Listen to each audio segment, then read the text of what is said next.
There's a lot of disbelief when it comes to mass atrocities, simply because they're so out of sync with what people know in their everyday life.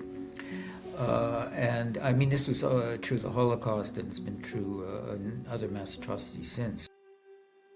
I'm David Matus. I'm an international human rights lawyer. I'm based in Winnipeg, Manitoba, Canada.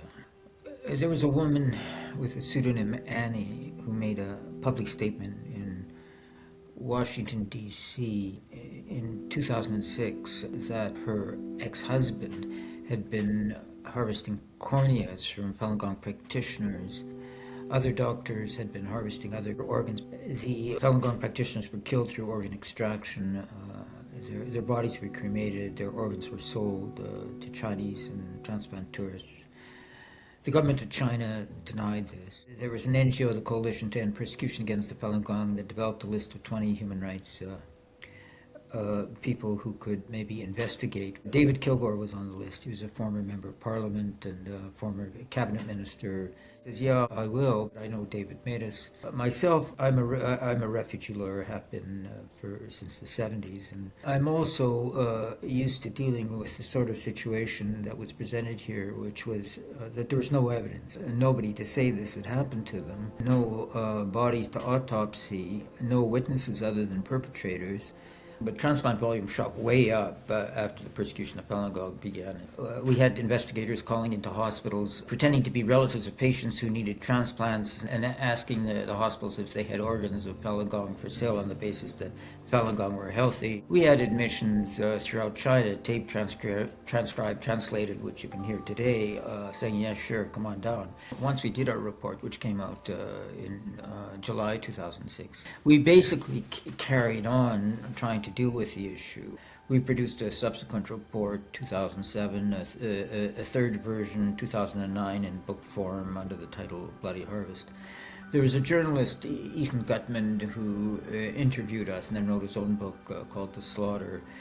And we formed an NGO together, the three of us, called the International Coalition to End Transplant Abuse in China, which is still functioning today. It's quite active. The Chinese government, they really have nothing to say in response, that it's basically just a cover-up rather than a refutation.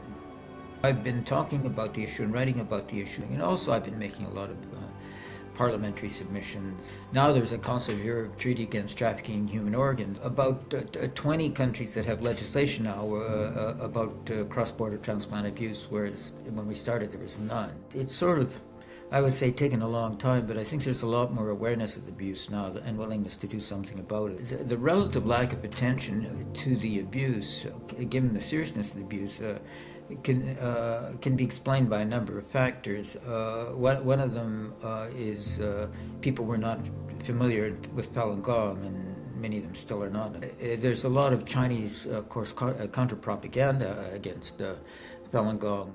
I would say there's a lot of disbelief when it comes to mass atrocities, simply because they're so out of sync with what people know in their everyday life. And there's also the factor of China being geopolitically, economically very important, and a lot of people have other agendas with China besides this. And what we've seen now, a couple decades, is the spread of the abuse. I mean, we did our report. It was primarily Falun Gong with Uyghurs, Tibetans, and House Christians in smaller numbers. The numbers of Uyghurs shot way up after 2017.